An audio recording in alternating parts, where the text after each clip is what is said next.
মাত্র 200 পিস মুরগি পালন করে মাসে যে টাকা আয় করা সম্ভব, সারা দিনটা যে শ্রমিকরা যে মাঠে ঘাটে কাজ করে অত টাকা আয় করা সম্ভব না। ডিম যে প্রচুর দেয় এটা কি আপনি শুনছেন কারো থেকে নাকি আপনি আগে পালিছি? এতে আপনার কেমন রোগবালাই কম হয়। ফার্মি মুরগিতে রোগবালাই কম হয়। সেগুলো কি মুরগি সোনালী? সোনালী মুরগি ওর থেকে তার কি বড়গুলো রেখে দিছিলাম, দিয়ে তার কি 120 পিস মুরগি ডিম পারতো। তা করোনার সময় 3 টাকা করে ডিমের পিস বিক্রি হয়েছিল, সেই জন্য আমি ওই সময় মার খেয়ে যাওয়ার পরে তা বাদ দিছিলাম। আসসালামু আলাইকুম দর্শক, কেমন আছেন সবাই? এক ভাই আসছেন, এক আপা আসছেন আমাদের এখান থেকে 60 পিস বাচ্চা নেওয়ার জন্য। তিনি গতদিন 30 পিস বাচ্চা নিয়েছে, আজকে 30 পিস বাচ্চা নেওয়ার জন্য আসছে। তো তেনারা কি উদ্দেশ্যে বাচ্চাগুলো পালন করতেছে, তেনারা কীভাবে ব্যবসাটা করতে চান, তো সেই বিষয়টি তেনাদের থেকে আমরা বিস্তারিত জানবো। তো আশা করি এই বিষয়ের মাধ্যমে আপনারা যে অনেকে আছেন বাসা বাড়িতে বিভিন্ন রকম পালন করতে চান, তো এখান থেকে আপনারা একটা সুন্দর ধারণা পেতে পারেন। তো এটার দ্বারাই আমি মনে করি আপনারও কিছুটা উপকার হতে পারে। তো আমি মনে করি এই ভিডিওটা দেখার মাধ্যমে আপনাদের অনেক উপকার হতে পারে। তো আমরা সংক্ষেপে আমরা ইনশাআল্লাহ জানার চেষ্টা করবো তিনারা কোন উদ্দেশ্যে এটা করতে চাচ্ছেন। আসসালামু আলাইকুম। ওয়ালাইকুম আসসালাম। কেমন আছেন ভাইয়া? আছি আলহামদুলিল্লাহ ভাই। প্রথমে আপনার নামটা একটু জানিয়ে নেব। আমার নাম মোহাম্মদ সাজ্জাদুর রহমান। জি। গ্রাম পাটোখালী, মাগুরা সদর থানা। আপনার তো হাজবেন্ড ওয়াইফ? জি, এটা আমার ওয়াইফ। জি জি। আপনি গৃহিণী।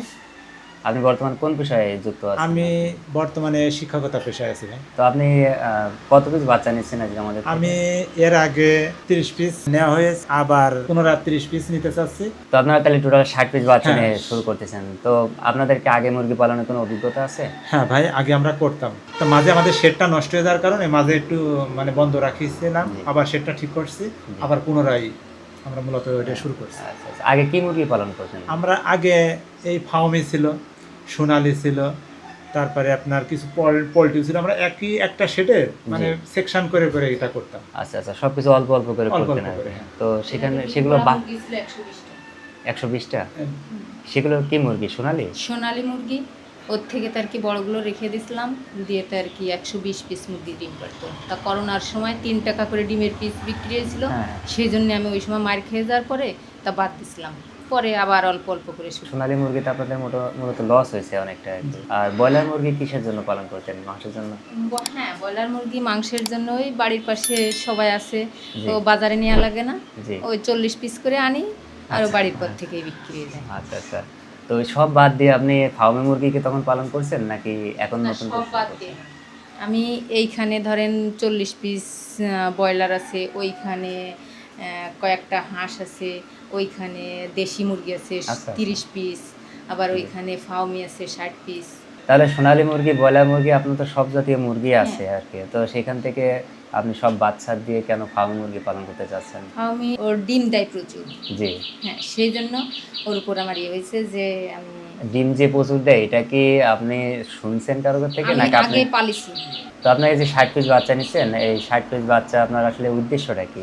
আমার উদ্দেশ্য এখন এই 60 পিস নিয়ে বড় হবে, বড় হলে ওর থেকে কিছু বাছাই করে বিক্রি করে দেব, দিয়ে আবার কিছু নিয়ে আবার এরকম বড় করব, এইভাবে আমি আপনি মূলত ডিমের জন্যই করতে চাচ্ছেন। ডিম পারবে, ডিম বিক্রি করবেন। তো আপনারা জানছেন যে এটা সব থেকে বেশি ডিম দিয়ে থাকে, সেই উদ্দেশ্য করে নেওয়া।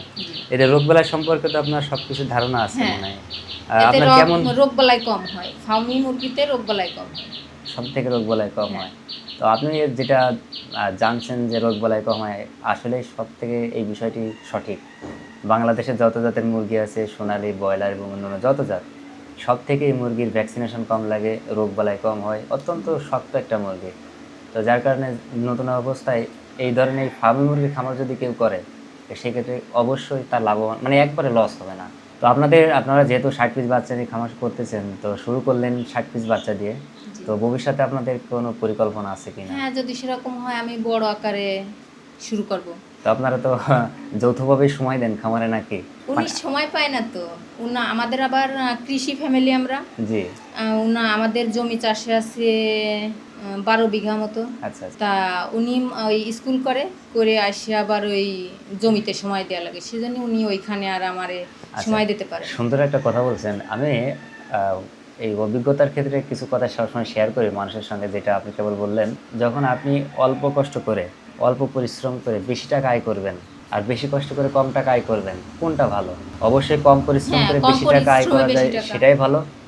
এখন কথা হলো যে যেনারা বিশেষ করে শ্রমিক, এই যে মাঠে ঘাটে কাজ করে, তো এনাদের যে পরিশ্রমটা এনারা করে, তো রোদে বৃষ্টিতে ভিজে এই যে সিজনালি যে কাজগুলো করে, তো ওনারা যে পয়সাটা আয় করে, তা আমার মনে হয় যে 1000 না 2000 পিস মুরগিও যদি কেউ পালন করে তো এতটা কষ্ট হয় না। আমরা তো বুঝি কতটা কষ্ট হয়। তো 1000 না, মাত্র 200 পিস মুরগি পালন করে মাসে যে টাকা আয় করা সম্ভব, সারা দিনটা যে শ্রমিকরা যে মাঠে ঘাটে কাজ করে অত টাকা আয় করা সম্ভব না। এবং এইখানে মাত্র যদি 200 পিস মুরগি হয় সেক্ষেত্রেও কিন্তু মাত্র 2 ঘন্টা সময় লাগে না, বাকি সময়টা ফ্রি থাকে।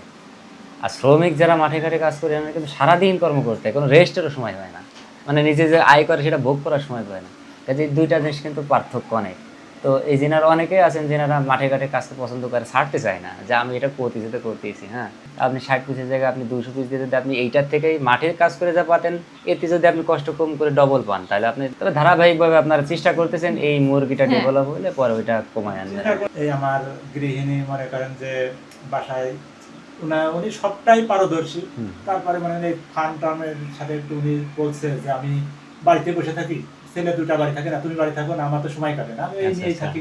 সেভাবে আমাদের মূলত আসলে সুন্দর একটা সিস্টেম, আপনি এক সাইড দেখেন আর উনি আর এক সাইড দেখে, তো এইভাবেই কিন্তু আসলে আগানো সম্ভব। তো যাই হোক, আপনাদের জন্য শুভকামনা রইল, আপনারা খামার শুরু করতেছেন, দোয়া করি আমাদের জন্য দোয়া করবেন, আপনারা সফল হন, পরবর্তীতে বেশি করে করবেন, আপনারা প্রতিষ্ঠিত হবেন এই দোয়া রাখি। আপনারা ভালো থাকবেন। আসসালামু আলাইকুম। ওয়ালাইকুম আসসালাম।